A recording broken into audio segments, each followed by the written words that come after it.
The Indianapolis Colts are flying high after Anthony Richardson's return, but they'll need to play their best game of the season if they hope to upset the Detroit Lions. So, how can Richardson and the Colts take down the mighty Lions on Sunday? Let's talk about it. Welcome to the Horseshoe Huddle Podcast presented by Indianapolis Colts on SI.com, part of the Fans First Sports Network. My name is Andrew Moore, and as always, I'm joined by my co hosts here of the Horseshoe Huddle Podcast, Drake Wally. Drake, big game on Sunday. Not necessarily for tiebreakers or anything like that, but the Detroit Lions are probably the hottest team in the NFL, easily one of the top 2 or 3 teams in the NFL on any given Sunday. And they're coming to Lucas Oil Stadium to face off against I think we can accurately say a rejuvenized Indianapolis Colts team now that Anthony Richardson is back as QB1. Yeah, and it's a great thing to be able to go into this game, right? Saying that Richardson just came off of a massive performance, because if he were walking into this game, 3 interceptions, you get beat by the Jets on the road, you kind of get smashed by a team that's not even that good. You'd be really not as confident. It's a lot different though. Richardson looked like a quarterback that might be able to have a shootout with a team like the Lions, especially in the fourth quarter when he does a lot of damage. But he's going to need to elevate that play even more. He's going to need to build off, not regress from that performance. And you're going to need to see more out of some other guys this time, because the running game really wasn't that great against the Jets. No, it wasn't. So we're going to discuss everything about this Colts-Lions matchup. And unfortunately, obviously, guys, we are not live this evening. It's actually 3 o'clock in the afternoon when Drake and I are recording this. I apologize. My wife has been sick all week with just a terrible bug. No alcohol because it's the middle of the workday.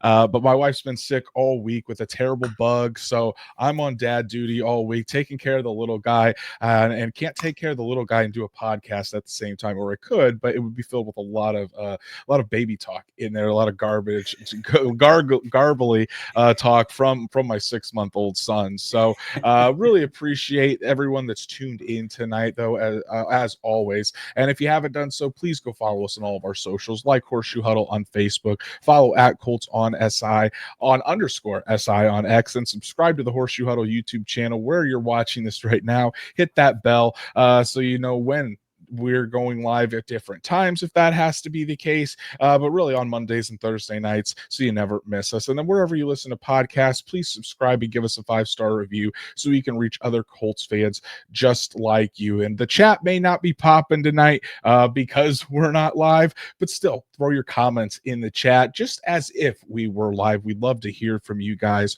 all the same. So Drake, let's dive right into it, brother. The Colts 7.5-point underdogs heading into this one at home against the Detroit Lions. So Vegas is not giving the Colts really any shot to win this game. Over under is 50.5 because the Lions have been so I mean, they've just been fantastic at being able to score the ball and score at will. Their offense has been explosive.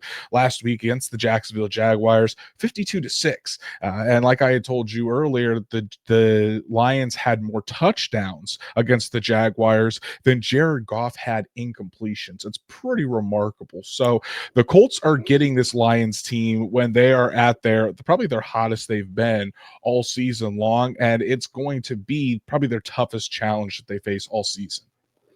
Yeah, and this is probably one of the scariest offenses I can remember seeing in recent memory. I mean, they're so efficient throwing, they're absolutely brutalizing running the football. A lot of times they're doing both, and Goff can operate behind that offensive line and strong ground attack to, his receiving weapon. So it's going to take a Herculean effort.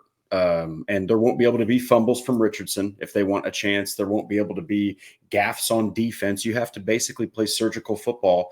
And the Lions, even if you have a little bit of an issue on defense, they have this guy named Ben Johnson, who is probably going to be the #1 head coach candidate going into 2025, calling their plays for those aforementioned weapons. So Gus Bradley's got his work cut out for him. And even though the Colts have done well in recent weeks, man, this is their toughest match of the whole year. Oh yeah, it definitely is, and I think as we say every week when this guy is in the lineup, it all starts with Anthony Richardson. Drake last week against the Jets, over 300 total yards, 3 total touchdowns, including the game winner in the fourth quarter there with less than a minute to go. It's going to be tough for Anthony Richardson to top that performance this week unless he just has an absolute monster performance against the Lions defense. But when you look at the Lions defense, there's definitely some areas that I think Anthony Richardson can make his hay.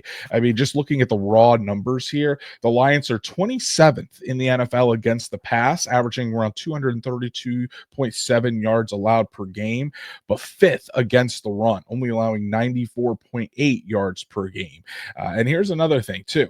The Lions defense has been fantastic at turning the football over. They're tied for fourth in the NFL in takeaways with 19, 14 of those being interceptions. So, taking all of that into account, Drake, what are your expectations for Anthony Richardson this weekend?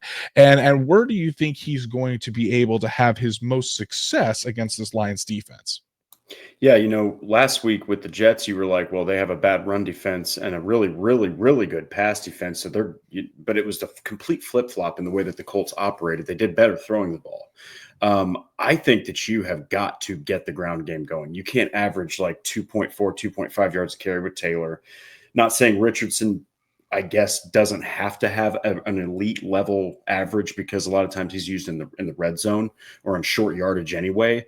But man, you got to lean on that ground attack, and you got to open it up for Richardson to take advantage of that porous defense. But that just tells me he can't make many mistakes throwing the football because they can clearly capitalize on that. They're averaging over an interception a game as a team. Yeah, Kirby Joseph, one of the starting safeties for the Detroit Lions, actually has 7 interceptions It's already on the outrageous. season. He's just been a turnover forcing machine. But yeah, Drake, I mean, you look at the raw numbers here, and the Lions are a very good team against the run. But I don't think the Colts can abandon that. I do think that they still need to try to establish the run with Jonathan Taylor, but with Anthony Richardson mostly.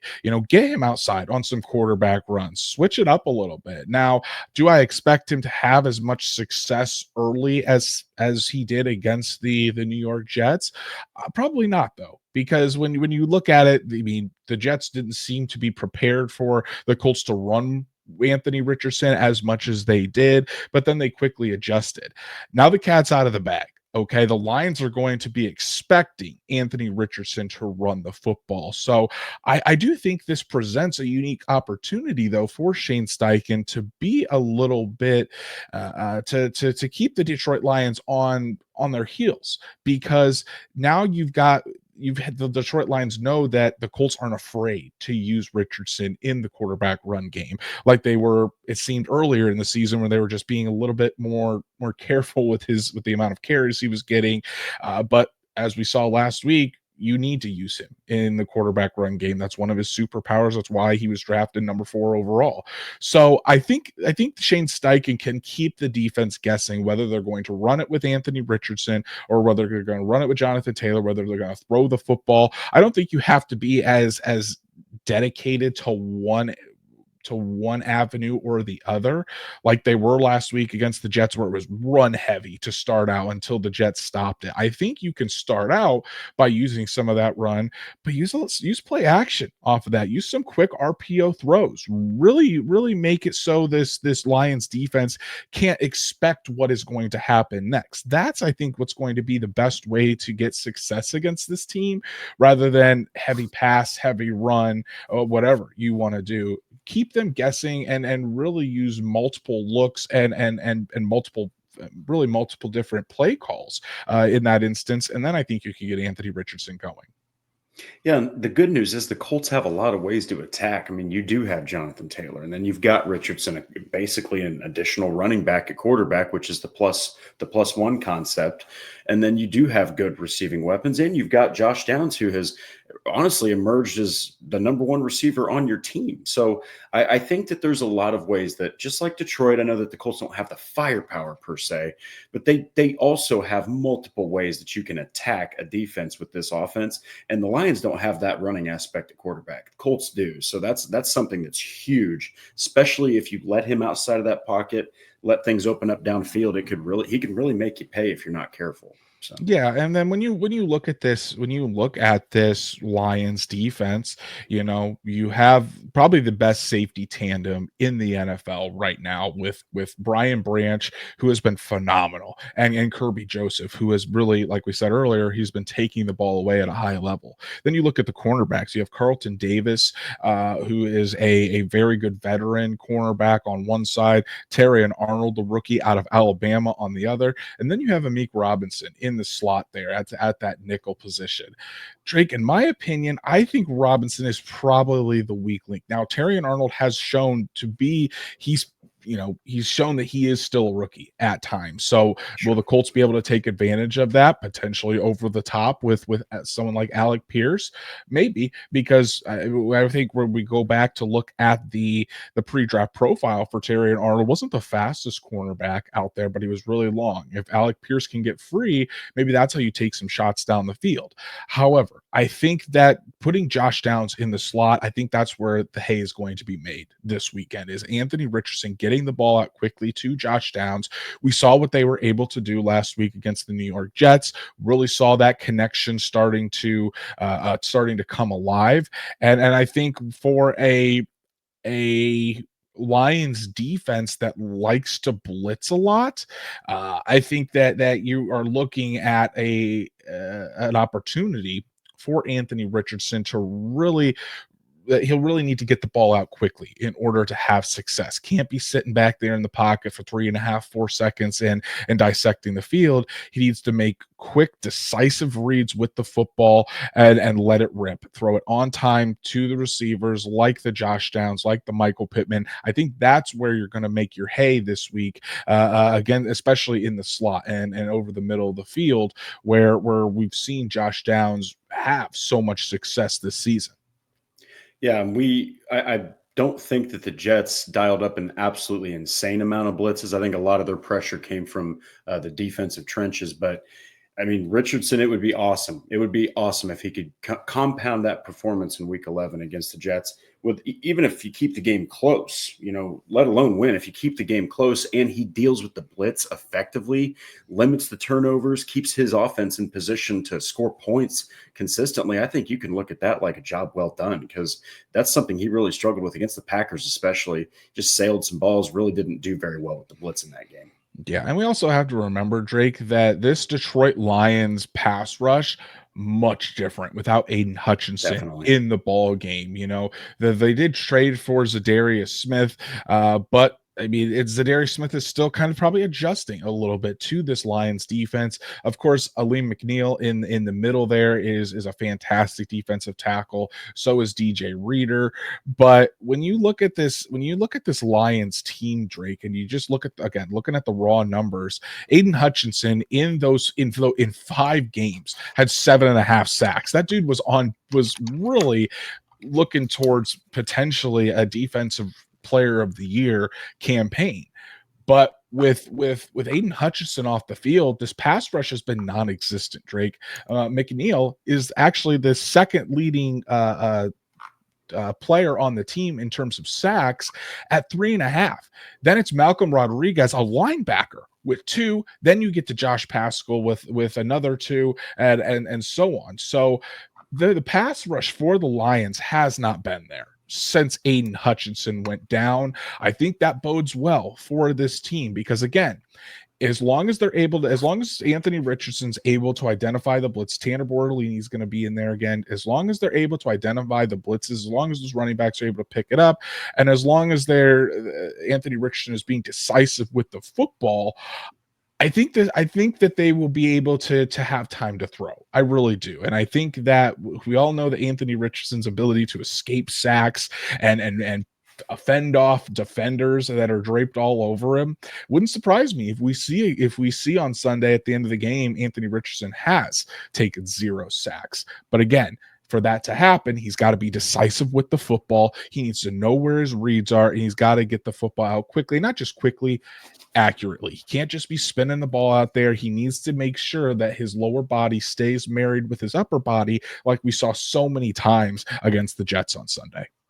Yeah, there was a lot of patience going on with Richardson. He wasn't trying to do too much. He wasn't trying to force the ball. He was, really, really patient with his reads, and he just followed the game plan. Now, if Indianapolis can protect him up front and he can continue again to compound that passing performance that he did against the Jets, I mean, he could have another really good outing, because this is, even on paper, but literally is an easier defense to pass against. And you don't have Aiden Hutchinson. You also don't have Alex Anzalone. I mean, there's guys that are big players on this team that they do not have anymore. You've got a veteran and I believe either a rookie or second-year linebacker in Jack Campbell. So there's going to be holes in this defense where Richardson can attack. Steichen just needs to be ready for it. And of course, so does the quarterback. You can't have bad mechanics, and you're hoping that Jets game was just a sign of things to come. Yeah, exactly. Now, it certainly would help if Jonathan Taylor gets going as well, because as we saw early in that Jets game, when Jonathan Taylor was going and Anthony Richardson was going, the Colts got out to that 13-0 lead. But then as soon as the Jets adjusted and as soon as they started stuffing the run, that's when you saw the Jets start to climb back into it until Anthony Richardson really did the rest of the work with his arm. But coming into this game, like I said, Drake, the Lions are 5th in the NFL against the run, only allowing 94.8 yards per game. So I know, like you said, they don't have Aiden Hutchinson. They don't have, I'm sorry, they're not going to have Alex Anzalone because he's now out for the next, I think it's 6 to 8 weeks with that injury. But this Lions defense has a lot of stout run defenders in the middle there, particularly like Jack Campbell, Malcolm Rodriguez in the linebacker core, and then DJ Reader and Ali McNeil there in the middle of that Lions defensive line. So certainly going to be an uphill battle for Jonathan Taylor on Sunday. How do you think that's going to end up? Do you think that Jonathan Taylor is going to have a game where he only average 2 to 3 yards a carry, or are there going to be opportunities for him to create explosive plays? I just don't think that any of those guys are Quinnen Williams. I don't think any of those guys. I don't think that especially without Aiden Hutchinson, that is just not as intimidating of a defensive front. Now, don't discount him, okay? But I do feel like a lot of that work sounds like it is done, sometimes by those linebackers in the ground game. I expect at least over 4.2, 4.3 yards per carry. JT at least needs to get over that, because if he's bottled up again, and it is all on Richardson to ignite that ground attack, that's just going to be really difficult. And I think then you can start sitting back in pass heavy sets and just expect Richardson to throw, because the more the Colts don't score, preferably touchdowns, it just really gives them less and less and less of a chance to beat the Lions, because the Lions are going to score points. It's inevitable. So, but yeah, I think there's a chance for success here. I find it hard to believe JT has 2 bad games where he's averaging 2.5 yards a carry back to back. It's possible, but I think that he's going to get over the hump in this one. I think if the Colts want this to be a close game, if they want to have a chance, you're going to need a vintage Jonathan Taylor game. You're going to need him to go out there, get 80, 90, 100 yards and a touchdown. I really think Jonathan Taylor has to have a game where he takes over at times, because you can't put this all on Anthony Richardson. And the reason the Colts won last week against the Jets was because yes, Anthony Richardson was the one that pretty much willed them to victory there in that fourth quarter, but he got help from Jonathan Taylor early on in that game, and it wasn't just the AR show from the opening kickoff till the final horn. That's what this Colts team needs to be successful right now, because Anthony Richardson is still learning. He's still trying to get his feet under him. So you need to have the supporting figures there, like a Jonathan Taylor, like a Michael Pittman, Josh Downs, Alec Pierce. All of these guys are essential for Anthony Richardson to succeed and not have to feel like he has to put the entire team on his back every single play, because that's when you get a young quarterback that starts to push. That's when you get Anthony Richardson to start making multiple mistakes, and then things can spiral from there. So I do think that it is going to be crucial for Jonathan Taylor to get going. I do think that the Colts need to be a little bit more creative in the run game as well. Uh, when you're looking at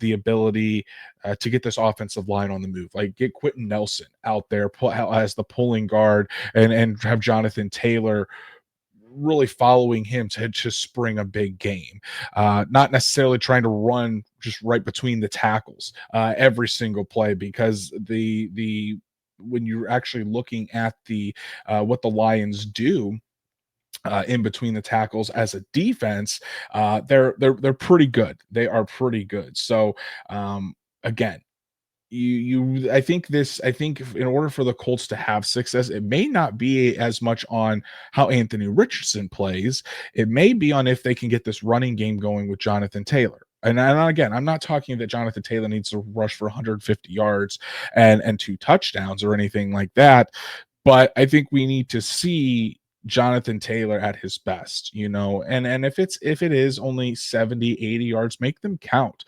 Go out there and make sure that you're extending those drives. You're not getting trapped in second and long, third and long, obvious passing down situations where Anthony Richardson again needs to bail them out. This team has to be very consistent on Sunday. There is almost zero room for error if they're hoping to beat the Detroit Lions, and that includes Jonathan Taylor in this running game. I like that you mentioned that, because I think that it's going to, like, AR's success does hinge almost every game until he can pretty much just take over an offense like Josh Allen has at this point.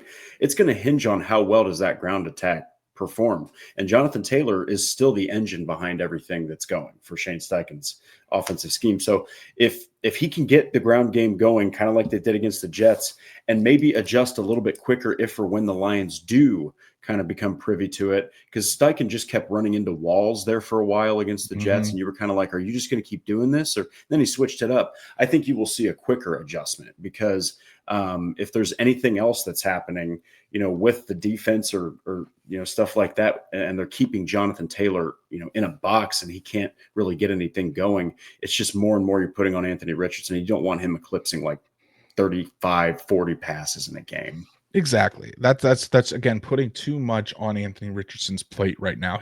I feel like eventually he'll get to that, right? And you'll be able to lean on him for that. However, right now, again, you need that full complement of weapons around him. And that's, when you have a Jonathan Taylor, when you're paying this running back $14 million a year, and how special of an athlete he is, where anytime Jonathan Taylor touches the ball, if he gets a crease, he can take it to the end zone from anywhere on the field. So when that's the case, yes, Jonathan Taylor, I think, is going to be crucial to the success of the Colts on Sunday. But it's not just Jonathan Taylor, Drake. It's the offensive line for the Indianapolis Colts, because let's face it, at times last week, the Jets defensive line really dominated them up front. And specifically, I'm talking about Tanner Bortolini and Dalton Tucker. I think Matt Gonzalez again was serviceable. There were times where he had some really bad plays. Quentin Nelson still playing at a fantastic all-pro level. Braden Smith, I think, is playing pretty well as well as he can, nursing the various injuries, but still really good right tackle. It's those guys in the middle: Tanner Bortolini, Dalton Tucker. Bortolini, I think I'll give a little bit more slack to, just because it seemed like that was one of his only bad games that we've seen. Dalton Tucker's, it's starting to become a little bit of an issue, in my opinion. You're starting to see multiple, subpar games out of Dalton Tucker start to pile up. So taking that into account, Drake, I mean, I think that it's going to be crucial for this entire offensive line to take it up a notch, to step up and really go out there and try to dominate the line of scrimmage, especially since it's looking again unlikely that Bernard Ryman is going to be out there. Again, it's still early in the week where it's only Thursday afternoon at this point, but it seems like Bernard Ryman may miss his second straight game with that knee injury. Yeah, and like you mentioned, Gonsalves is playing, as well as you can probably expect a third rounder to play in his first season. There's clearly upside there. They traded up to get him, but yeah, when you're talking about what the Colts want to do in the ground attack, you need solid interior blocking, and that's from your left guard, center, and right guard. They're just not getting it right now from Dalton Tucker, which we'll get to some moves they made later that kind of indicate, hey, they're pushing him like, look, man, you got to step it up or you're going to be on the practice squad pretty soon, or something, or backup, whatever. But they need him to step up. And if there was ever a game where you don't need some ridiculous performance, you just need a strong, stable floor from Dalton Tucker. That's all you need. He's a backup, basically. So if he can just elevate his play a little bit, get back up to where he kind of was when he was inserted in as the starter post Will Fries' injury, I think you're a little more comfortable. But right now, yeah, it's kind of a liability. And last thing you can have is, rushers and guys stopping the run coming right through that interior gap. Yeah, exactly. This brings us to our first Stats Matt stat of the day. Yes, we are not live, but Stats Matt, knowing that we weren't going live today, he still sent me his stats of the day beforehand so they could be read on the show. So the first Stats Matt stat of the day presented by Busch Light. This really ties in the offensive line play, but also the play of Anthony Richardson as well. And as I mentioned earlier, the Lions really like to blitz a lot. So the Lions blitz at the 5th highest rate in the NFL, but they only have the 25th highest pressure rate when blitzing at 37.4% for both of those. However, they're allowing a 62.6 passer rating and they have 7 interceptions when blitzing. Both are best in the NFL. So they're not exactly getting home with the pressure a lot of the times. Like I said, 25th highest pressure rate when blitzing. But when those blitzes do happen, it causes the quarterbacks to panic. That's where Anthony Richardson really needs to stay the course, make sure he's just going through his reads and not panicking or making a bad decision when he sees that blitz coming. But also, Drake, the Colts have allowed the 3rd highest pressure rate against the blitz at 53%. So when you're looking at that, it's not a good combination. The Lions blitz a lot, and when teams do blitz, the Colts are allowing a high pressure rate against those blitzes. So this offensive line needs to be in sync as well. But Anthony Richardson needs to be in sync in identifying those blitzes, knowing where his hot reads are. Shane Steichen needs to be dialing up those plays that have hot reads because the Lions blitz at such a high rate as well. Otherwise, you're going to have a quarterback back there who doesn't have an answer. The rush is coming to really quickly on him, and when that happens, you're bound to see that quarterback make mistakes. Yeah, and it's also, you have to mention the Lions' offense in this regard, because if usually you're not facing a team where if you have a couple drives where you're like, oh, that wasn't the best, you can sometimes make up for it with getting a punt back or a turnover.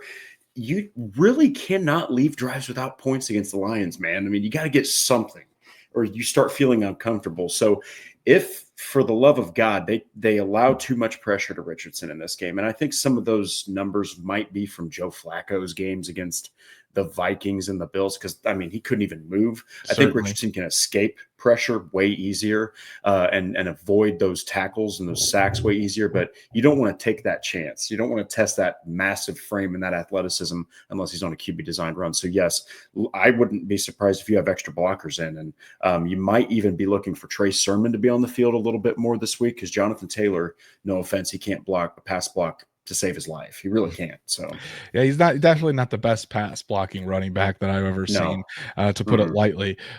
But you make a good point, Drake, that a lot of the reason why the Lions are able to blitz like this and they're able to really attack opposing quarterbacks is because most of the time the Lions are playing from ahead. They have that lead and they're able to be aggressive with their defense. It opens things up so Aaron Glenn can call those blitzes and then rely on his playmakers in the secondary to go out there and make plays. Because, like I said, when you look at this Lions team, and we talked about Kirby Joseph with 7 interceptions, but then you look again, Brian, and a lot of those have come when the Lions have been blitzing. But Brian Branch has 4 interceptions, Carlton Davis with 2 interceptions. So when you putting all of that together, then it shows that they have those playmakers in the secondary, so that when quarterbacks are getting ready to make mistakes, they make those opposing quarterbacks really pay for it. Yeah, and like the thing is, what you're hoping, again, going back to a point that you very, very brilliantly made, is that might be where Richardson can attack this aggressive defense, is in the short game, in the quick release game. And you gotta send somebody when you're blitzing. So that's going to leave something open in the passing game, probably close in the short routes. So Josh Downs, maybe even, Michael Pittman, I would expect them to have some, hopefully some volume catching in this game. And you never know. You really work that quick game when the Lions are blitzing. That could set up some double moves and then some quick pump fakes. Then a toss down the field to an Alec Pierce or an AD Mitchell or Josh Downs for this Colts offense. But let's switch gears, Drake. Let's go to talk about basically another greatest show on turf with the Detroit Lions. They have been fantastic this season. Now, when you look at the raw numbers, the Lions against, or as an offense, they are third in total offense with 394.7 yards per game. They are sixth in the NFL in terms of the passing with 242.5 yards per game. Third in the NFL with their rushing attack, 152 yards per game, and they lead the league in points per game at 33.6. This is a high-powered offense that the Colts are facing this week, and it all starts with their quarterback, Jared Goff. Obviously, Jared Goff has had a career renaissance since being traded to the Detroit Lions. He is probably the top 5 as far as odds are for NFL MVP this season. And when you look at his raw stats here, guys, 2,492 passing yards, 20 touchdowns, 9 interceptions. 5 of those came 2 weeks ago against the Detroit Lions, and the Lions still beat the Texans, even though Goff did throw 5 interceptions, and he's only been sacked 18 times as well in 10 games. So a little less than 2 sacks per game, because the Lions have a really good offensive line. But Drake, it still all starts with Jared Goff and pressuring him, because he is primarily a pocket passer. So where's that pressure need to come from? You're not necessarily worried about keeping Jared Goff in the well this time, but that interior pressure, the pressure right up the middle from guys like DeForest Buckner, Grover Stewart, Raekwon Davis, Dio Odangbo when he's playing inside, make it so Jared Goff can't step up in the pocket, and so he doesn't have time to throw. He's a rhythmic passer, and he's able to get the ball out quickly. So those guys on the interior of this Colts defensive line, they got to get in Goff's face very, very quickly as well. Yeah, and we were talking about Aaron Rodgers last week. You don't want him out of the pocket because so much damage can happen just because of his arm talent. Well, Goff, it's not that every NFL quarterback can throw on the run to a degree. Okay, it's just how well.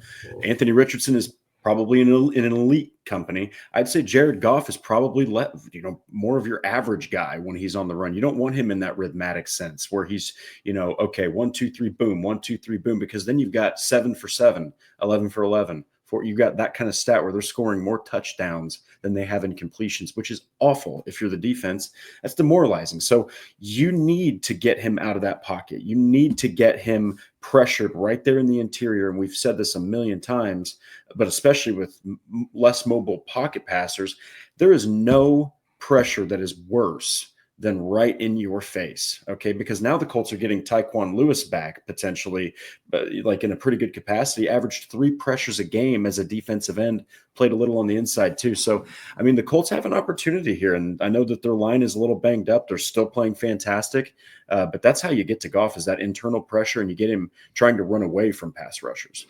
Yeah, and I think it's going to be a very fine balance with how the defensive line of the Colts attacks this Detroit Lions offense, because obviously when you have guys like David Montgomery, Jahmyr Gibbs in the backfield, which we'll definitely talk about here today, it could be easy to overcommit to the run game.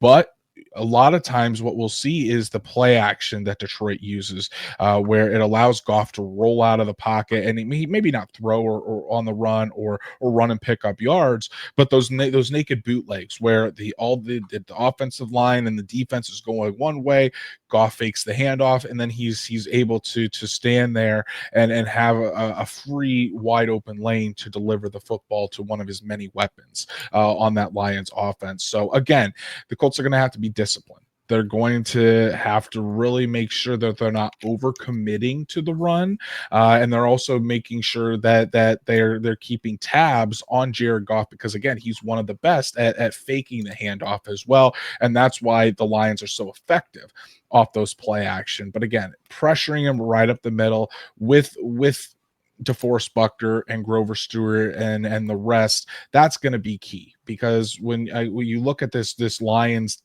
offensive line, the guys in the middle are typically the ones that are the weakest, I would say, in terms of pass protection. You have Penei Sewell and Taylor Decker as the tackles, and they're pretty solid all the way around. So again, it could be a game where that triangle of terror really needs to take over, and if not, then Jared Goff could be able to pick this defense apart.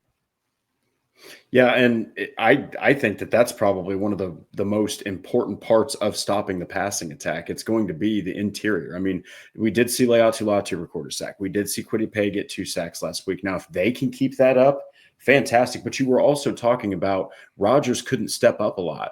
You just had a wall. If there's a wall in front of a quarterback, it's on him to get out of there now, and he has to almost bootleg out. And usually that's where a defensive end is going to get him. So if they can all work in unison, man, it could honestly make things a little more interesting than anyone's assuming. So yeah, exactly. And then when you look at and like we always say, PFF isn't the Bible, but when you look at their raw numbers on PFF, I keep saying raw numbers today. I think that's the theme. But when you look at it, Penei Sewell, the 3rd best offensive tackle according to PFF in the NFL, especially against the run. He's an elite run blocker. Taylor Decker is as the 33rd best tackle in the NFL, and in terms of his pass blocking, it's a little bit better than his run blocking. But again, that's where you could see a guy like Leatu Latu really take advantage there, and if he's able to do that, then you could see more pressure on Jared Goff throughout the day. On the flip side, at the guards, again, kind of the same thing. Kevin Zeitler, their right guard, the 3rd best guard in the NFL, really good run blocker. But then at the left guard, Graham Glasgow, 49th. So especially against the run, not a very good run blocker. And then I think we all know what type of center that Frank Ragnow is, still absolutely killing it. Ranked as the 2nd best center in the NFL, according to Pro Football Focus, with an elite 92.3 run blocking grade.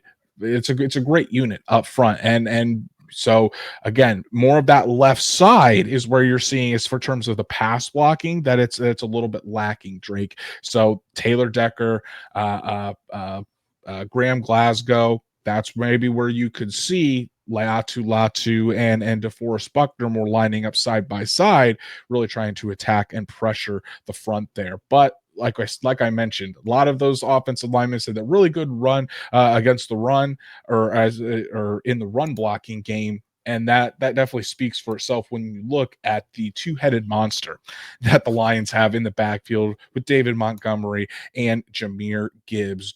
Jahmyr Gibbs has been fantastic this season. He is their explosive back, averaging 6 yards per carry, has 796 yards, 8 touchdowns. David Montgomery has been the bruiser, 595 yards on the ground with 10 touchdowns. Both of these guys, I mean, Montgomery's already there, but Gibbs is going to get over 10 touchdowns here fairly soon. And it'll be the first time in NFL history you've had two teammates go consecutive seasons with 10 rushing touchdowns. Pretty remarkable. And while for all the talk about Jared Goff in the passing game, a lot of what the Lions do is reliant on that running game with Montgomery and Gibbs. Yeah, and it also helps with the accuracy. Don't get me wrong. I mean, these guys are getting open, right? And they're getting schemed open. But when you have to worry about two runners like this, I mean, it really opens up a lot, for your passing attack. But I mean, Montgomery, 137 carries, 595 rushing yards, 10 touchdowns, 4.3 average. But man, Gibbs has 133 carries for 201 yards more. Yet almost he has 4 less carries, yet he has 201 yards more with 796 with a 6.0 average, terrifying, and 8 rushing touchdowns. Needless to say, the interior must stop Montgomery. Obviously, he can still run if he's got a lane, but I think he does a lot of his damage in those interior gaps. And then the edge cannot be taken over by Jahmyr Gibbs, because in a foot race, I just don't really trust anybody to catch him. So you need to have good angles and you need to have good penetration up front, or else it could be a long day. And if you're looking for a strength against a weakness, with the Lions rushing attack ranking 3rd in the NFL, meanwhile the Colts run defense is ranked 28th in the NFL. So it's not good, dude. If I could see a difference, it's going to be on the ground for that Lions rushing attack. And here's where the bulk of Matt's stats come in. We're going to run through 3 Matt's stats of the day presented by Busch Light, talking about this Lions rushing attack. The Lions rushing offense has the highest success rate at 47.3% on design runs this season, while allowing the 4th lowest rate at 35.1% of contact before the line of scrimmage. So Drake, what that means, that offensive line is humming. That offensive line moves defensive lines and allows the running back to hit the holes very, very quickly. Also, the Lions have averaged 2.0 yards before contact per carry on rushes between the tackles, which is the most in the NFL. Again, right there in the middle with especially with Frank Ragnow and Kevin Zeitler. A lot of the runs that the Detroit Lions have go over to that right side, because you have Ragnow, Zeitler, and Penei Sewell, who's probably the best run blocking offensive tackle in the NFL. You're going to see a lot of runs to the right behind those guys, and they're making a lot of headway. And finally, the Colts defense has allowed the 5th most yards per rush in between the tackles at 4.7 yards, and the 3rd most yards after contact in between the tackles at 3.5 yards per carry. So if I'm the Lions, Drake, and if I'm Ben Johnson, I am pounding the rock right up the middle in between the tackles and daring the Colts to stop me, because that's exactly what the biggest weakness of this Colts run defense, and really one of the biggest strengths of this Lions rushing attack. So we're going to have to see quite the switch on Sunday for the Lions to not have a great amount of success in between the tackles. Yeah, and that's why we had to look at week 11 with such a grain of salt. Okay, it was awesome, but you also faced a team that could not run the ball effectively, and their running backs still popped off some good plays. Okay, so now you're dealing with an elite offensive line, 2 of those running backs, only, no offense to Breece Hall, I would take either one of those guys over Breece Hall, and Ben Johnson, who has shown he is one of the most, if not the most innovative run scheme guy. I mean, the way that they put that running offense into position to set up the passing offense, it's in beautiful harmony. And the Colts have to figure out a way to break that up, make them rely on one thing more than the other, because when both attacks are working, it's just like, what the hell's happening next? So I will say that since DeForest Buckner has returned to this lineup, the run defense has gotten much, much better. And Sure, so a lot of always will. some of those numbers have been skewed because Buckner was out for 4 weeks. We've seen Zaire Franklin and EJ Speed really start to come on towards the latter part of the year as well. They didn't start out very good, so you're hoping that could continue and the Colts can at least contain the Lions' rushing attack. I'm not saying that the Lions are. I don't think. Let's put it this way. I don't think the Lions are going to go out and rush for 200 yards, but I also don't think that the Colts are going to clamp them for 80 yards on the ground. Okay. If the Lions go out there and run for 140, 150 yards on the ground, I think as the Colts, you probably consider that a success. But that's the Colts have other weapons to worry about as well from the Lions. Drake, we kind of talked about this in our Horseshoe Huddle halftime episode, but Amon-Ra St. Brown, Jameson Williams, Sam Laporta. Amon-Ra St. Brown, obviously one of the best wide receivers in the NFL, can win at all three levels. He really makes this passing attack go. Jameson Williams is their deep threat. We've seen the Lions take advantage of that multiple times. And Sam Laporta, one of the best young tight ends in the NFL. I'm going to take the young label off of it, to be honest. Just one of the best tight ends in the NFL. Having a little bit down year from his rookie campaign, but still dangerous all over the field, especially in the red area. So Drake, when you're looking at the passing weapons that the Lions have, what's going to be the secret to containing all of these guys? I think that it's an individual thing. I actually wrote a piece on this. I mean, with I think Jameson Williams, his is dependent on how well Amon-Ra St. Brown controls the quick win game, the underneath stuff, the short game, mixed with how well Laporta will control the middle of the field. Because when Goff is able to, mixed with the ground game, when you can get all three of those things going, a guy like Williams, he just gets more one-on-one situations. So I think that you got to be sure that you keep Amon-Ra St. Brown pressed as much as possible. Coverage is going to have to be really good. The battle between him and Kenny Moore will be excellent. But that's not where I'm worried, because he plays kind of even slot and outside. It's like 50-50. Mm-hmm. It's, can Jalen Jones handle him? It's, can Sam Womack handle him? Stuff like that. And then as far as Sam Laporta, you're going to see Zaire Franklin and EJ Speed are going to have to take him on a lot. He hasn't caught as many passes this year, but he's been more explosive with his catches, and that's the scary part. So guys like Nick Cross, not been good in coverage this year. He's going to see Sam Laporta. They are going to try to figure out a way to put Sam Laporta on him. I guarantee it. So I would expect Sam Laporta, honestly, to have a better game than a lot of people are anticipating. He might even have the best game of any receiving weapon, in my opinion.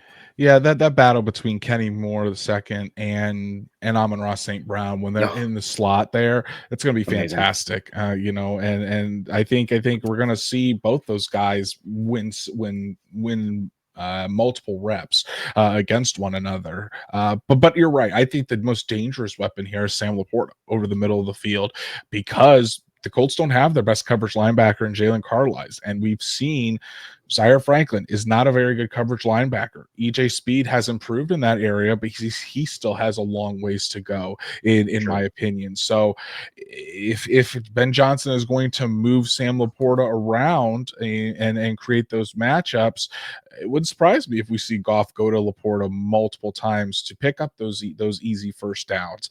Do we see Gus Bradley try to counteract that by bringing Nick Cross down into the box as more of a dime linebacker, and then you have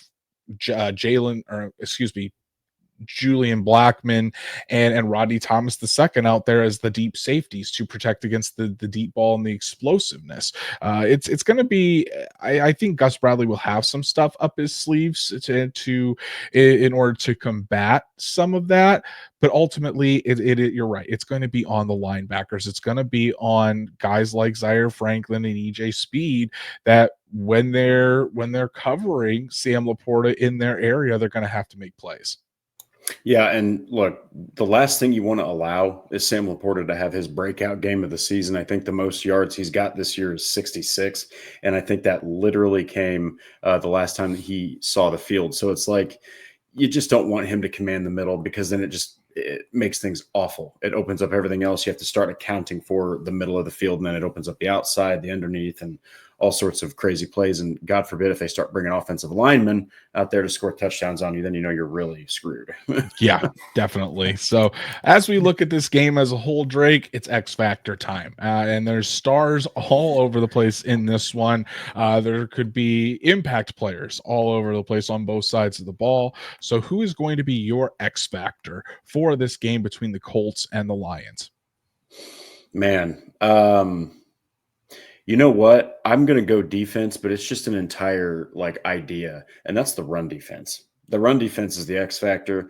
That is going to make or break this game because I think Richardson is going to have success. He's going to be able to score at times, but man, if the Lions just repeatedly drum you with Gibbs and Montgomery all game long, you're not going to win. You cannot allow that to happen. Then Goff's damn near perfect throwing the football. So it's going to start and end with stopping that ground attack. Yeah, I think that's going to be huge on Sunday. I'm going defensive side of the ball as well. And I'm going with a guy that is going to impact both against the run and the pass. And that's Zaire Franklin. Zaire Franklin in the middle. He's got to have a really good game against the run. Can't be out physicaled and pushed out of the play like we've seen happen at times. And he's got to be on his P's and Q's, especially over the middle of the field. You know, with Amon-Ra St. Brown potentially over the middle, Sam Laporta there over the middle. Zaire Franklin is going to be huge for the outcome of this game. And if we see Zaire have an off game in one area or the other, we could potentially see Ben Johnson really attacking that specific area, whether it is with the ground game with Montgomery and with Gibbs, or whether it turns into just peppering the middle of the field with Jared Goff with passes to Amon-Ra St. Brown coming into Zaire Franklin's zone, or Sam Laporta over the middle of the field to make those easy catches. So I think Zaire Franklin is key. And like I said, if Zaire Franklin doesn't have the best game out there, then I think you could potentially see a really let's say it's not going to be pretty for the Indianapolis Colts on Sunday. So it's prediction time as Drake is having some connection issues. It's time to go into the prediction between the Colts and the Lions. Like you see on the screen, Colts 7.5-point dogs to the Detroit Lions at home on Sunday. And while I think it's going to be closer than that, I don't think that unfortunately I don't think the Colts are going to be able to overcome the Detroit Lions. I just think they're too complete of a team. They have so much momentum going right now, and I do think that where the Lions excel is areas that the Colts have been struggling with this year. So I don't think it's going to be a blowout by any stretch of the imagination. But I do think the Lions are going to get the win. I am going with Lions 31, Colts 27. I do think that it's going to be a high scoring affair. I do think that the Colts are going to have success with Jonathan Taylor at times. And I think Anthony Richardson is going to have some success as well. But I just think this Lions offense is on a complete other level than the Colts defense. So again, going Lions 31, Colts 27 to drop the Colts to 5-7 on the year. One of the games that honestly I expected the Colts to lose this season, so it doesn't completely eliminate them from playoff contention, but it certainly makes the margin for error moving forward a lot smaller. Luckily for the Colts, the only team after Sunday that they are playing that has a winning record is the Denver Broncos. And that's going to be a huge game potentially for tiebreakers and playoff seeding to see if the Colts do make the postseason. So if Drake is able to come back, we will get his prediction on that. But let's take a look at the Colts injury report. And since the Colts haven't released their Thursday injury report quite yet, we're going to look at the Wednesday injury report here. It was just a walkthrough, but in the walkthrough, they did give an estimation of what these players would how they would have participated if it was going to be a full practice. Bernard Ryman obviously did not participate with that knee injury, still looking like he's a little bit away from returning. Braden Smith, also with a foot injury, was limited, but I think we all know at this point that Braden Smith will be out there. He pushes through, so not too concerned about Braden Smith. The rest, really good news. Michael Pittman Jr. was full again with that back injury. And guys, the Colts announced this week that they have designated a defensive end, Tyquan Lewis, to return from that elbow injury to open up his 21-day practice window from injured reserve. He was a full participant on Wednesday. So as long as there's no setbacks, it looks like Tyquan Lewis will be back on Sunday against the Lions. And that's big for this Colts defensive line. The Colts defensive line is getting as close to healthy as they possibly can, and you know, Tyquan Lewis would probably take a lot of those rushing downs back as well, that he was playing early in the season. But as Drake mentioned earlier, he does give some good pass rushing presence as well. So, but the big one is Bernard Ryman there. Bernard Ryman not able to practice on Wednesday. Hopefully we get better news as the week goes along, because if Bernard Ryman is able to go out there on Sunday, that's a huge boost for the Colts offensive line. Let's take a look at the latest Colts news and rumors here before we get on out of here. And there was an interesting development this week when it comes to the Pro Football Hall of Fame class of 2025, as Drake is back here to join us. Drake, we'll get your prediction on the game here after we go through the latest Colts news and rumors. But as I know you were happy to see, as well as myself, Reggie Wayne, Robert Mathis, and Adam Vinatieri were all named semifinalists for the Pro Football Hall of Fame class of 2025. All very well deserved, and you know, there's potential that we could see at least two of these guys go in together with the 2025 class, in Wayne and Vinatieri.